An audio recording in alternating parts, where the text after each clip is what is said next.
Hello friends, welcome back to my channel. இன்றைக்கி நம்ம வீடியோவில் நம்மளோட லைஃப்பில் நிறைய விஷயங்களை நம்ம லேர்ன் பண்ணிட்டு வருவோம். அந்த வகையில் ஒரு சில விஷயங்களையும் நம்ம தெரிஞ்சு வச்சுக்கணும். ஸோ அதில் ஃபஸ்ட் ஒன் பார்த்திங்க அப்படின்னா, நம்மளோட லைஃப்பில் ரிஜெக்ஷன்ஸை நம்ம பர்சனலாகவே நம்ம எடுத்துக்கவே கூடாது. ஃபார் எக்ஸாம்பிள், நம்ம ஒர்க் பண்ணக்கூடிய பிளேஸ்லையாக இருக்கட்டும், நம்மளோட ரிலேஷன்ஷிப்ஸ்லையாக இருக்கட்டும், அப்புறம் நம்ம லைஃப்பில் நடக்கக்கூடிய எல்லா விஷயத்துலேயும் தயவு செஞ்சு பர்சனலாகவே எடுத்துக்காதீங்க. அந்த நிமிஷம், அந்த டைம் என்ன நடக்குது அப்படின்றத வச்சுட்டு அதை பர்சனலாக கொண்டு போனீங்க அப்படின்னா நமக்கு தேவையில்லாத ஸ்ட்ரெஸ்ஸஸ் வந்து சேர்ந்துடும். அண்ட் செகண்ட் திங் பார்த்திங்க அப்படின்னா, நம்மளோட லைஃப்பில் யார்கிட்டையும் எந்த விஷயத்து மேலேயும் ரொம்பவே அட்டாச்சாக ரொம்ப பொசசிவாகவே இருக்கவே கூடாதுங்க. பிகாஸ் நம்மளோட லைஃப்பில் எல்லாருமே எல்லா விஷயமும் கூட நம்மளோட லைஃப் லாங் நம்ம கூடவே வரப்போகிறது கிடையாது.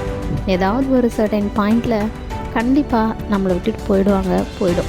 ஸோ யார் கூடவும் எது மேலேயும் ரொம்ப அட்டாச்சாக இருக்கவே இருக்காதீங்க.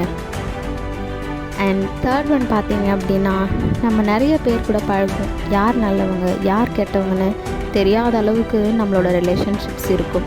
இஃப் சப்போஸ் நம்ம பழகிட்டு இருந்தவங்க கெட்டவங்க சரியில்லை அப்படின்னு தெரிய வரும்போது அதை நினச்சி நம்ம ஃபீல் பண்ணவே கூடாதுங்க.